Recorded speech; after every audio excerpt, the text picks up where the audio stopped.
La France, aujourd'hui, il faut qu'elle arrête de se taper sur la gueule pour les classes inférieures. Les nôtres. Jimmy Patin. Jimmy Patin.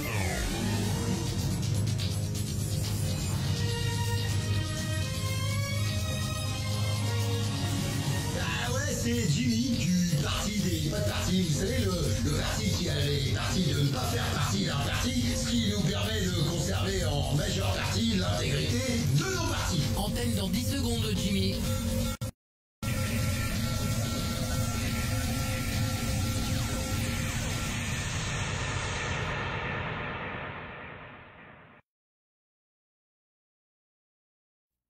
Ah! Salut les gens, bienvenue au JT du parti des pas de parti du lundi 30 septembre 2019. L'actualité, vous la subissez, nous, on va vous la décortiquer. Alors, ce matin, immédiatement, maintenant, tout de suite, je vous présente vite fait 3 événements dans la presse, 3 articles qui m'ont fait sortir de mon futal à reculons. Puisque ces derniers temps, l'actualité n'est pas brillante, ou en tout cas, elle est plutôt sur le même ton et sur la même info. Nous, on va essayer de vous informer un petit peu sur autre chose. Alors, premier article diffusé dans l'IB il y a 14 heures, traitant de la peste porcine. La Chine est accusée d'enterrer vivants des cochons infectés.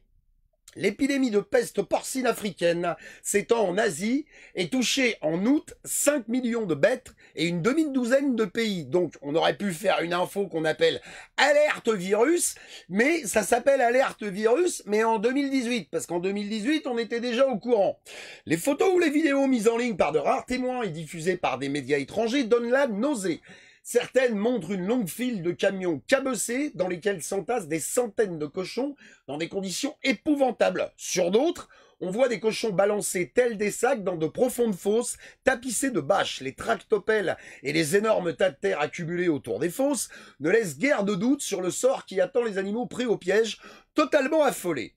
Même si la prudence s'impose quant à la date et au lieu de tournage de ces documents, plusieurs sources s'accordent à dire que face à la progression de la peste porcine africaine, la PPA, qui touche désormais une demi-douzaine de pays d'Asie, certains n'hésitent pas à enterrer vivants, les animaux infectés. Parmi les 5 millions de cochons déjà abattus ou morts des suites de cette maladie, chiffre FAO en août 2019, combien ont connu cette mort terrible? Impossible à savoir.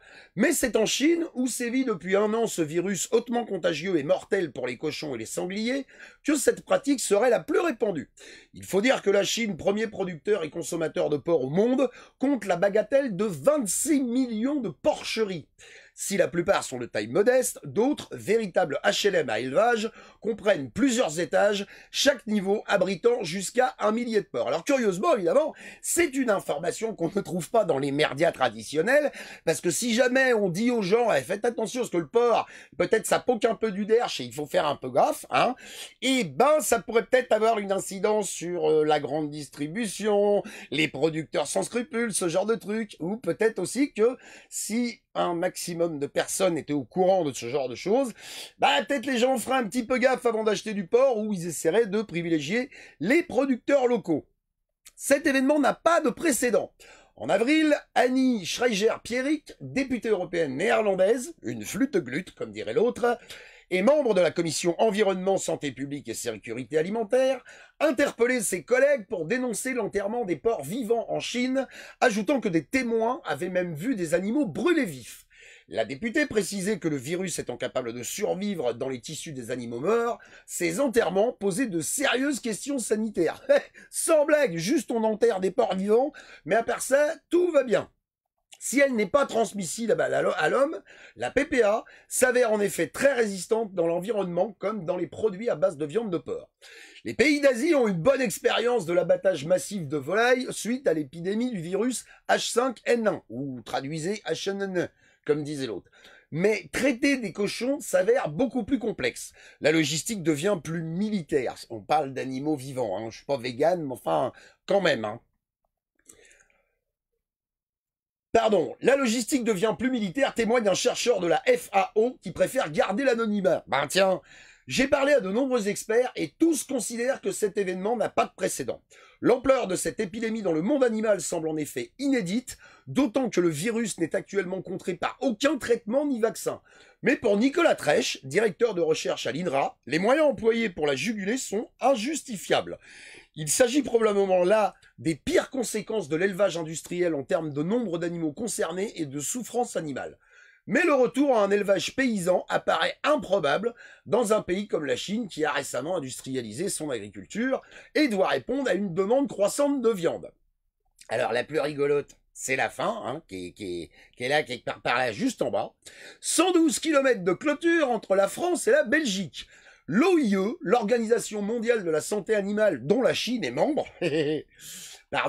refuse de confirmer ou d'infirmer les témoignages faisant état de pratiques barbares pour éliminer les porcs malades, se contenant de rappeler leur mise à mort doit être faite conformément au principe du bien-être des animaux. Ils se contentent de rappeler les mecs, ils vont surtout pas mettre les pieds dans le pot de merde. Hein. Selon l'OIE toujours, le virus serait présent dans 45 pays et territoires, dont une dizaine dans l'Union européenne. La France, encore indemne, a construit 112 km de clôture dans les départements frontaliers avec la Belgique, où le virus a été détecté en 2018. C'est pour ça que je vous disais au début de l'article, alerte virus, mais détendez-vous, c'était l'année dernière.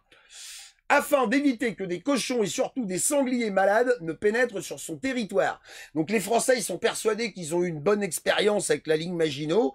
Donc là, ils recommencent avec les sangliers et les porcs. En 2019, sachez pour la rigolade qu'en Chine, c'est l'année du cochon. Faites vos propres conclusions. Je regarde 2 secondes de commentaires, vite flash, tac, tac, tac, tac, tac, tac, tac. Tout le monde va bien. Je continue mon sketch, si tant est qu'on puisse appeler ça comme ça. L'hébergement d'urgence. Alors là, accrochez-vous bien à vos slibards, parce que celle-là, elle est rigolote. Hein. Depuis ce matin, sur BF Merde et votre chiotte news, on entend parler des petits détours que va prendre le cortège de notre défunt ex-président de la République. J'ai nommé, écoutez ta gueule, Jaco, je fais super mal Jacques Chirac. Hébergement d'urgence. Débordé par une situation cataclysmique, le SAMU social demande un plan Marshall. L'article est paru il y a 3 heures. Pas un mot dans les merdias traditionnels. Le SAMU social de Paris lance un cri d'alerte. Le 115 est submergé par des appels de familles et de personnes seules à la rue. Plus de 15 700 appels reçus par jour en moyenne sur ce numéro d'urgence ces 2 dernières semaines. Ce sont 6 000 appels de plus que l'an dernier à la même époque. Le SAMU social redoute donc l'entrée dans l'hiver. C'est environ 1300 personnes à qui nous ne pouvons pas répondre, ni proposer une place chaque jour, sachant que cela a doublé depuis l'an dernier, explique sur Europe 1 Éric Pliez, ou Plies, pardon si j'écorche, président du SAMU social de Paris. Cette année, les familles avec enfants sont les plus touchées, ce qui entraîne la saturation des services d'urgence dans les hôpitaux, l'impossibilité de faire sortir de la maternité de jeunes mères avec enfants, bref, une situation assez cataclysmique, ajoute le président. Un plan Marshall pour nous sortir de la crise. Nous demandons un plan Marshall, poursuit Éric Plies, je le redis. Il faut en effet choc pour sortir de cette situation. On alerte pour plus de places en hébergement, mais aussi plus de logements abordables dans des régions comme l'Île-de-France. On estime à 6 000 personnes le nombre de personnes qui sont dans la rue à Paris. Donc je vous rappelle un petit peu le contexte. Donc les gilets jaunes se font taper sur la gueule. La retraite des sénateurs et des députés, elle va perdre environ 2% en 30 ans, à peu près. Je ne vous parle pas des anciens présidents et des anciens ministres qui se gargarisent de pensions à vie. Je ne reviendrai pas non plus sur le fait que vos impôts servent à payer une dette virtuelle aux plus grosses banques mondiales, mais en aucun cas à la collectivité. La preuve, mais pendant ce temps-là, il y a 6 000 personnes qui vivent dehors dans la capitale de notre pays. Alors, c'est-à-dire que le week-end, en fait, c'est les touristes qui se font gazer parce qu'ils ont le malheur d'aller faire un tour aux Champs-Élysées, et le reste de la semaine, c'est les SDF qui crèvent de faim. Voilà. Tout ça dans un bled où la maire de Paris, complètement mégalomane, veut filer des trottinettes mortelles à tout le monde et organiser les Jeux Olympiques, Ça y est, vous y êtes, hop, je continue. Julien Denormandie, ministre chargé de la ville et du logement, reçoit ce lundi les associations de solidarité pour leur présenter le plan d'hébergement d'urgence pour cet hiver. Je continue, un petit crochet par les commentaires, rien de particulier, tout le monde est là. Je regarderai les commentaires en différé, bien sûr, vous pouvez commenter sous la vidéo. Mais entre deux, je jette quand même un petit coup d'œil aux commentaires en direct. Salut mon Greg. J'ai pas vu, tiens. J'ai pas vu, c'est nul comme blague. Je reviens sur l'incendie de Rouen. Alors c'est assez marrant déjà, ce petit salto arrière du langage, c'est un incendie. Un incendie, c'est-à-dire que ça vous permet pas de faire la différence entre un carré de forêt qui a cramé, un immeuble dans le 8e arrondissement, 2 bagnoles au fin fond du 9-3, ou une usine Céveso qui est au bord de l'explosion, qui est une catastrophe écologique sans précédent. C'est un incendie. Donc un papier paru dans le Figaro il y a 14 heures. Incendie à Rouen, le lait, les œufs, le miel collectés sont consignés. Si. 3 jours après le spectaculaire incendie de l'usine chimique Lubrizol de Rouen. Spectaculaire incendie. Franchement, tu t'es cru au cirque Pimbert ou une connerie dans le genre. Hein, tu t'es imaginé que ces 50 cracheurs de feu, ils ont fait les cons derrière chez Lubrizol. Non, c'est pas un spectaculaire incendie. C'est une catastrophe écologique à proximité de gens. Pardon, j'ai un bip, à proximité de gens et à proximité, comment dire, d'une grande cité telle que Rouen, Grand-Quevilly, tous les patelins autour. L'inquiétude est de mise pour les productions agricoles locales. L'état des cultures de la région préoccupe les autorités qui procédaient ce week-end à un recensement des territoires susceptibles d'avoir été touchés par des suies dues au nuage de fumée qui a survolé les alentours de la préfecture de Seine-Maritime. Les productions végétales non récoltées ne doivent pas l'être, ont averti les autorités. S'agissant des productions végétales récoltées avant jeudi et susceptibles d'avoir été exposées à la contamination, le préfet a demandé de prendre certaines mesures. Il est demandé que soit consigné sous la responsabilité de l'exploitant jusqu'à l'obtention de garanties sanitaires le lait collecté issu d'élevages dont les vaches étaient au pâturage depuis jeudi, idem pour les œufs des élevages de plein air pondus et le miel collecté depuis le 26 septembre, ainsi que les poissons d'élevage produits dans la zone concernée. Je fais une petite parenthèse, tu vas voir que les mecs, ils vont réussir à justifier l'élevage en batterie. Regarde bien, dans 1 ou 2 semaines, ils vont dire « Ah bah vous avez vu, nous autres les producteurs de merde, bah heureusement qu'on met nos poulets dans des conditions épouvantables, enfermés dans des placards en ferraille, ils ont pas été contaminés, dis donc. Par contre, c'est de la merde, hein, mais ils ont pas été contaminés, tout va bien. Hein. » Incendie à Rouen, le spectre de Tchernobyl alimente la méfiance de la population. La défiance, méfiance, tu vas me dire, ça joue dans le même champ lexical. La préfecture de Seine-Maritime a, elle, demandé aux paysans de suspendre les récoltes en cours, notamment les ensilages, et de rentrer leurs animaux pour éviter le pâturage. Les agriculteurs doivent veiller à ce que leurs animaux ne consomment pas d'aliments souillés. On nous a demandé de rentrer nos animaux, mais c'était déjà trop tard. Le nuage était déjà au-dessus de nos élevages. Aujourd'hui, nos vaches n'ont pas de symptômes, mais on est inquiet pour les semaines ou les mois à venir. Vous inquiétez pas, effectivement, si c'est du benzène, ça va prendre un petit peu de temps. Hein. Ça va pas se déclarer immédiatement tout de suite. Ce serait presque pratique si les vaches pouvaient avoir des pustules sur la gueule. On pourrait les identifier tout de suite, mais malheureusement, c'est un tout petit peu plus sournois que ça. Nos animaux pourraient potentiellement avoir des problèmes pulmonaires, confie au Figaro Gauthier Fréville, éleveur à Sainte-Croix-sur-Buchy. La préfecture de Seine-Maritime a publié un arrêté fixant des restrictions de mise sur le marché pour les exploitations agricoles de 112 communes du département. Ça tombe bien, les agriculteurs sont déjà débordés de fric. Ils savent plus où les mettre, c'est bien connu, les agriculteurs, l'hiver, quand ils ont plus de bois à mettre dans leur poêle, mettent des billets de 500 € pour chauffer. Donc ils s'en branlent, les gars. Donc tu vas voir le bordel que ça va créer, ça encore. Peut-être qu'à un moment donné, on va se décider à arrêter d'installer de véritables bombes industrielles au beau milieu d'habitation. Peut-être, hein. Les autorités mettent en avant le principe de précaution, et ce, à juste titre selon des agriculteurs.